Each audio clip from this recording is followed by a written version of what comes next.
Hi friends, நம்ம TNPSC வெற்றி பேச்சு சேனலில் இன்றைக்கி general Tamil new syllabus unit 3ல் இருக்கக்கூடிய மரபு தமிழ் அதில் உள்ள டைப்ஸ் தான் ஃபுல்லாக நம்ம பார்க்க போகிறோம். யூனிட் 3ல் இது ஒரு பெரிய டாபிக் ஃபுல்லாக கவர் ஆகுது.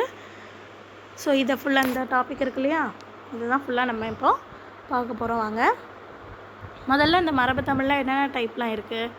திணை மரபு, பால் மரபு, கால மரபு, இளமை பெயர், ஒளிமரபு, தொகை மரபு.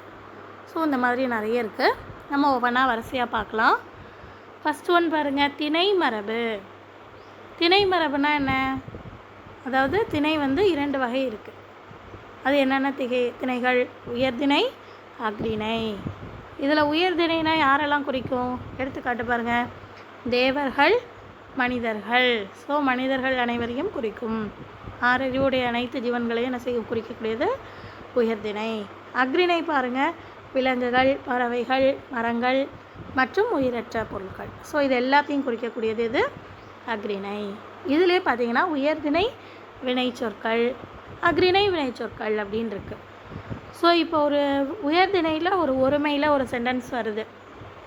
ஒருமைனா என்ன? யாரோ ஒருத்தனை மட்டும் அவன் வந்தான் அப்படின்னு சொல்கிறோம். அப்போது அந்த ஒருமை அவன்றது என்னது? அவன் ஒருத்தனை தான் குறிக்கும். அப்போ அந்த இடத்துல என்ன செய்யணும்? அவன் வந்தான் அப்படின்னு நம்ம யூஸ் பண்ணணும். அடுத்தது பாருங்கள், பன்மை. அதே இது அவன் அப்படின்னு வர இடத்துல அவர்கள் அப்படின்னு பன்மையாக வருது. அப்போ என்ன செய்யணும்? அவர்கள் வந்தார்கள் அப்படின்னு யூஸ் பண்ணணும். அடுத்தது அஃறிணையில் பாருங்கள், அது அப்படின்னு ஒரு இதை ஏதோ ஒரு மாடோ ஆடோ கோழியோ ஏதோ ஒன்று நம்ம சொல்கிறோம் அப்படின்னா அது வந்தது அப்படின்னு சொல்லணும். ஒருமையில் அதுன்றது ஒருமை. அப்போ ஒருமையில் என்ன வரணும்? வந்தது அப்படின்னு வரணும். அதே இது அவைகள் அப்படின்னு வந்துட்டு இல்லை அவை அப்படின்னு வந்துட்டுனாலே அந்த இடத்துல அது பன்மையாயிரும். அப்போ அந்த இடத்துல என்ன வரணும்? வந்தன. ஆல்ரெடி ஒருமை பன்மையில் நம்ம இதெல்லாம் பார்த்துட்டோம். ஸோ இங்கேயும் தெரிஞ்சு வச்சுக்கோங்க. அதுக்கு எக்ஸாம்பிள் பாருங்கள், குழலி நடனம் ஆடியது. ஆடியதுன்னு வருமா? ஆடியதுன்றது ஒரு ஏதோ வேறு ஒரு அனிமலோ பறவையோ ஏதோ ஒன்று சொல்லும் போது தான் நமக்கு வரும். ஆனால் இங்கே குழலின்றது யாரை குறிக்குது? ஒரு பெண்ணை குறிக்குது. அப்போ அந்த இடத்துல என்ன வரணும்? குழலி நடனம் ஆடினாள். அதுதான் சரி, ஆடியதுன்றது தவறு. இந்த மாதிரி தான் உங்களுக்கு கொஸ்டின் கொடுப்பாங்க. இந்த உயர்திணை அஃறிணையில் எப்படி கொடுப்பாங்க? இந்த மாதிரி தப்பாக ஏதாவது சென்டென்ஸில் ஏதாவது தவறு இருக்க மாதிரி கொடுத்துட்டு அதை என்ன செய்ய சொல்லுவாங்க? திருத்தி எழுத சொல்லுவாங்க. நீங்கள் இந்த மாதிரி கரெக்ட் பண்ணி எழுதணும். அடுத்தது 2வது டைப் பாருங்கள், பால் மரபு. இதில் எத்தனை வகை இருக்குது? ஆண் பால், பெண் பால், பலர்பால், ஒன்றன் பால், பலவின் பால். ஆண் பால் என்பது ஆணை குறிக்கும். பெண் பால் பெண்ணை குறிக்கும். அதான் அவன், அவள். அடுத்தது பலர்பால் என்பது அவர்கள், நிறைய வேற குறிக்கும். ஒன்றன் பால் அப்படின்றது அது ஏதோ ஒரு இதை மட்டும் குறிக்குது. அனிமலாக இருக்கலாம், அது விலங்கு, பறவை, மரம், செடி, கொடி எதுவாக வேணா இருக்கலாம். அடுத்து பலவின் பால் அப்படின்றது அவை, நிறைய. இப்போ நிறைய மாடுகள் அங்கே நிற்கும்னா அவை அப்படின்னு சொல்லுவோம். ஸோ அந்த மாதிரி நிறைய இருக்கிறத அவைன்னு சொல்லுவோம். ஸோ இதில் பாருங்கள், இந்த இது பெயர் வினை. ஒவ்வொரு பெயருக்கும் எந்தெந்த மாதிரியான வினைகள் வரணும் அப்படின்னு பாருங்கள். அவள், அவள் அப்படின்றது ஒரு பெண்ணை குறிக்கும். அப்போ அவள் வருகிறாள் அப்படின்ற ஒரு மீனிங்கில் என்ன வினை வச்சா சரியாக வரும்? அவள் வந்தாள் அப்படின்னா சரி. அடுத்து அதே இது அவர்கள் அப்படின்னா வந்தார்கள். அதுன்னு வந்தால் வந்தது. நம்ம அங்கே மேலே பார்த்தோம் இல்லையா திணைக்கு, அதே தான். அவைன்னு வந்தால் வந்தன. எடுத்துக்காட்டு பாருங்கள், கண்ணகி உண்டான். கண்ணகின்றது என்னது? ஒரு பெண்ணை குறிக்குது. இந்த இடத்துல கண்ணகின்றது ஒரு பெண்ணுடைய பெயர். அப்போது அதை உண்டான்றது என்னது? ஆணை குறிக்கும். அப்போ அது வரலாமா? அப்போ அது தவறு. அப்போ இது தவறு. இதில் சரின்றது என்னது? கண்ணகி உண்டாள் அப்படின்றதான் சரி. அடுத்தது பாருங்கள், காலமரபு.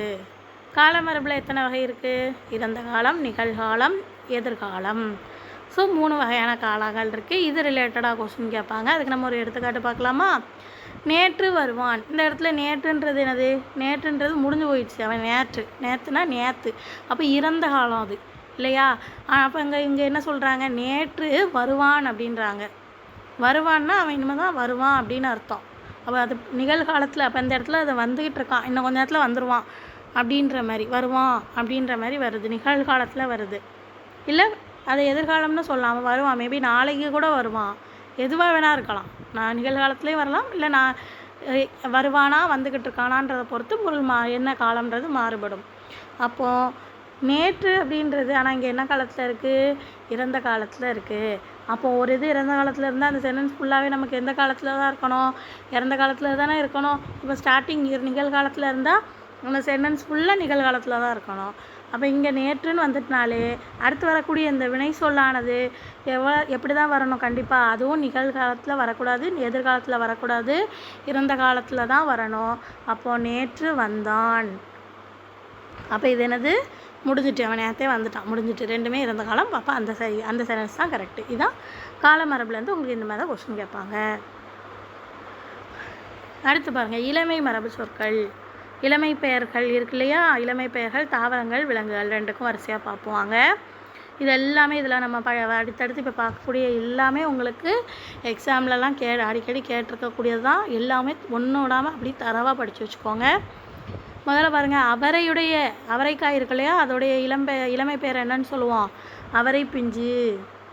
அடுத்தது பாருங்கள், வெள்ளரிக்காய் இருக்கு இல்லையா, அதோடைய இளமை பெயர் வெள்ளரி பிஞ்சு. கத்திரிக்காயோடைய இளமை பெயர் கத்திரி பிஞ்சு. தேங்காய் இருக்கு இல்லையா, அதோடைய இளமை பெயர் தென்னங்குருமை. வாழைக்காயுடைய இளமை பெயர் வாழைக்கச்சல். மாங்காயுடைய இளமை பெயர் மாவடு. அடுத்தது விலங்குகள் பாருங்கள், விலங்குகளுடைய இளமை பெயர்கள் பாருங்கள். கோழியுடைய இளமை பெயர் என்ன, கோழி குஞ்சு. குட்டியாக இருந்தால் அது என்ன சொல்லுவோம், கோழி குஞ்சு எப்படிம்போம்ல அதான். அடுத்தது குருவிக்கு அதுவும் என்னது தான், குருவி குஞ்சு. கழுதைக்கு என்னது, கழுதை குட்டி. பன்றிக்கு பன்றி குட்டி. கீரிக்கு கீரி பிள்ளை. அணிலுக்கு அணில் பிள்ளை. சிங்கத்துக்கு குருளை. புலியுடைய குட்டி பரல். யானை குட்டி கன்று. மானுடைய குட்டி கன்று. எருமைக்கு கன்று. குதிரையுடைய குட்டியும் கன்று. அவ்வளோ ஒன்று விடாமல் நல்லா படித்து வச்சுக்கோங்க. நாயுடைய குட்டி நாய்க்குட்டி. பூனைக்குட்டி பூனைக்குட்டி. யானுடைய இளமை பெயர் ஆட்டுக்குட்டி. குரங்குடைய இளமை பெயர் குரங்கு குட்டி. அடுத்த டைப் என்னது, ஒளி மரபு சொற்கள். ஸோ பறவைகளுடைய ஒளி என்னன்னு சொல்லுவோம், விலங்குகளுடைய ஒளிகள் என்னன்னு சொல்லுவோம். வரிசையாக பார்க்கலாம். முதல்ல பறவைகள். ஆந்தையுடைய ஒளி என்னன்னு சொல்லுவோம், ஆந்தை அலறுது அப்படின்னு சொல்லுவோம். அடுத்தது கோழியுடைய சவுண்டை என்ன சொல்லுவோம், கோழி கொக்கரிக்கும் சொல்லுவோம். அடுத்து கூகை, அதோடைய சவுண்டு கூகை குளரும். அடுத்தது குயில் என்ன செய்யும், கூவும். மயில் அகவும். கிளி என்ன செய்யும், கொஞ்சும். சேவல் கூவும். காக்கை கரையும். புறா குணுகும். குருவி கீச்சிடும். வாத்து கத்தும். அடுத்து பாருங்கள், விலங்குகளுடைய இப்போ முதல்ல என்ன பார்த்தோம், பறவைகள் பார்த்தாச்சு. இப்போ அடுத்து விலங்குகளுடைய ஒளிமரபுகள். நாய் என்ன செய்யும், குரைக்கும். குதிரை கனைக்கும். பன்றி என்ன செய்யும், உருமும். வண்டு முரளும். நரி ஊளையிடும். கழுதை கத்தும். சிங்கத்துக்கு 2 இது வரும், முழங்கும் கர்ச்சிக்கும். பள்ளி சொல்லும். பசு கதரும். ஆடு கத்தும். குரங்கு அலப்பும். எருது எக்காலமிடும். தவளை கத்தும். பாம்பு சீரும். யானை பிழிரும். புலி உருமும். பூனை சீரும். எலி கீச்சிடும். கரடி கத்தும். ஸோ இதெல்லாம் ஒளி மரபில் பறவைகள் மற்றும் விலங்குகளுடையது. அடுத்தது வினை மரபு. ஏதாவது ஒரு வினை இருக்கும் இல்லையா, வினை சொல் இருக்கு இல்லையா, அந்த வினைக்கு வரக்கூடிய மரபு சொற்கள் என்ன, ஒரு வினை சொல்லுக்கான மரபு சொல். ஸோ ஒவ்வொரு வினைனா என்ன, செயல், நம்ம செய்யக்கூடிய ஒவ்வொரு செயலுக்கான வினை மரபு எவ்வாறு இருக்கும் பார்க்கலாமா. அதுக்கு பாருங்கள், இதுவும் பார்த்துக்கோங்க, எல்லாமே படிச்சிருங்க. ஸோ சோறு உண், உங்களுக்கு கொஸ்டின் எப்படி கேட்பாங்க, சோறு அப்படின்னு கொடுத்துட்டு என்ன இதோடைய சரியான வினை மரபை கண்டறிய அப்படின்னு கொடுக்காங்கன்னு வைங்களேன். ஆப்ஷனில் உங்களுக்கு உண், தின், பருகு, குடி அந்த மாதிரி குடிப்பாங்க. கொடுத்துட்டு சரியான ஆன்சர் என்னன்னு கேட்பாங்க. அப்போ நீங்கள் என்ன செய்யணும், உண் அப்படின்னு சூஸ் பண்ணணும். அப்போ சோறுக்கு என்ன வரும், உண். முறுக்கு தின். படம் வரை. பழம் தின். தண்ணீர் குடி.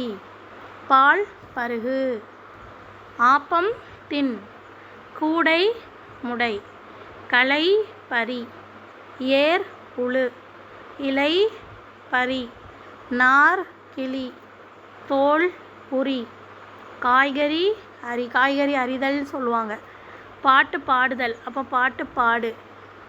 கையை கழுவுதல், சாப்பிட்டு கையை கழுவணும்பாங்க இல்லையா, அப்போ கை கழுவு. பஞ்சடை, பஞ்சை அடைத்தல், அப்போ பஞ்சடை.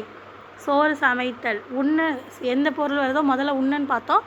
என்ன பொருள் அவங்க கொஷின் கேட்காங்களோ அதுக்கு தக்கன ஆன்சர் வரும். கோலம் இடு. பாய் பின்னு. பானை வனைதல்னு சொல்லுவோம், அப்போ வனை. திரியை கொளுத்து. கதிர் அறு. சோறு வடி. தென்றல் வீசும். நீர் பாய்ச்சு. குற்றம் சாட்டு. சுவர் எழுப்பு. கூரை வேய். நெல் தூற்று.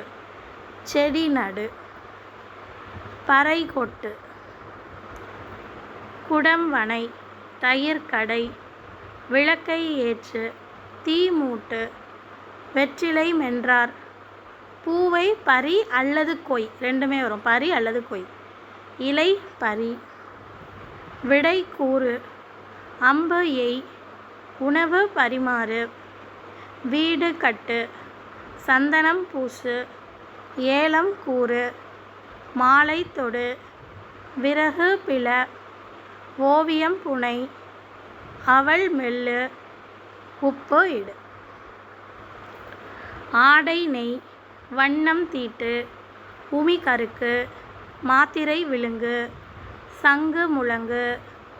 தேநீர் பருகு. மரம் வெட்டு. அடுப்பு மூட்டு. இட்லி அவி. அழுக்கை துடை.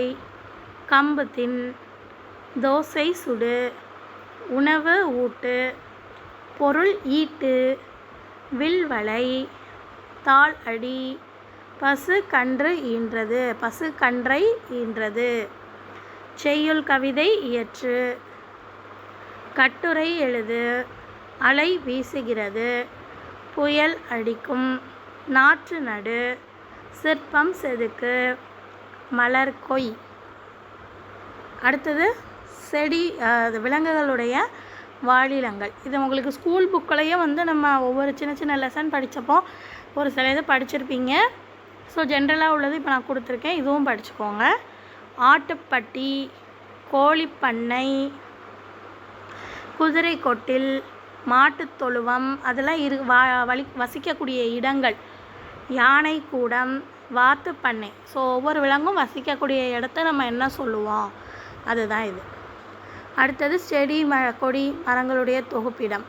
இது நம்ம லெசன்ஸில் நிறைய படிச்சிருக்கோம் ஆல்ரெடி. தமிழின் தொன்மை அந்த டாப்பிக்லலாம் பார்த்திங்கன்னா நிறைய வந்திருக்கு. ஸோ அந்த இதில் உள்ள அந்த லெசனில் வந்ததெல்லாம் இதுலேயும் வரும். ஸோ அதையும் நல்லா பார்த்துக்கோங்க. செடி கொடி மரங்களுடைய தொகுப்பிடம் பாருங்கள். ஆலங்காடு. கம்பங்கொல்லை. பனந்தோப்பு. சவுக்குத்தோப்பு. சோளக்கொல்லை. பலாத்தோப்பு. தென்னந்தோட்டம். தேயிலை தோட்டம். பூந்தோட்டம். ஸோ உங்களுக்கு லெசன்ஸில் இதுக்கு முன்னாடி நம்ம படிச்சிருக்கோம் இல்லையா, ஸோ அதில் உள்ளதும் நம்ம தமிழின் தொல்மை அந்த டாப்பிக்லாம் கம்ப்ளீட் பண்ணிட்டோம். அதுலேயும் அந்த லெசனில் அதில் உள்ள லெசனில் நமக்கு இருக்குது.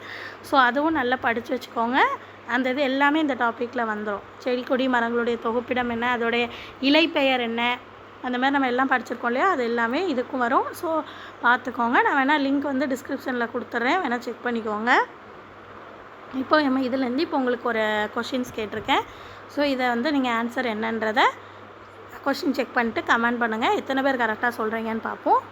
ஃபஸ்ட்டு பாருங்கள், பொருத்தமான மரபு சொல்லை தேர்ந்தெடுத்து எழுதுக, அதான் கொஷின். குமரன் பழம் என்ன செஞ்சான், உண்டானா தின்றானா, சரியான விடை எது? அடுத்து காலையில் சேவல் என்ன செய்யுது, கூவியதா கத்தியதா? ஆட்டோடைய கூட்டமாக மந்தை எது வருகிறது? எங்கள் ஊரில் வாழை எது, தோட்டமா தோப்பா எது உள்ளது? குயில் என்ன செஞ்சது, கூவியதா அகவியதா? ஸோ இந்த 5 கொஸ்டினுக்கும் ஆன்சர் என்னன்றதை கமெண்ட் பண்ணுங்கள், பார்க்கலாம் எத்தனை பேர் கரெக்டாக சொல்கிறீங்கன்னா அடுத்த வீடியோவில் பார்ப்போம்.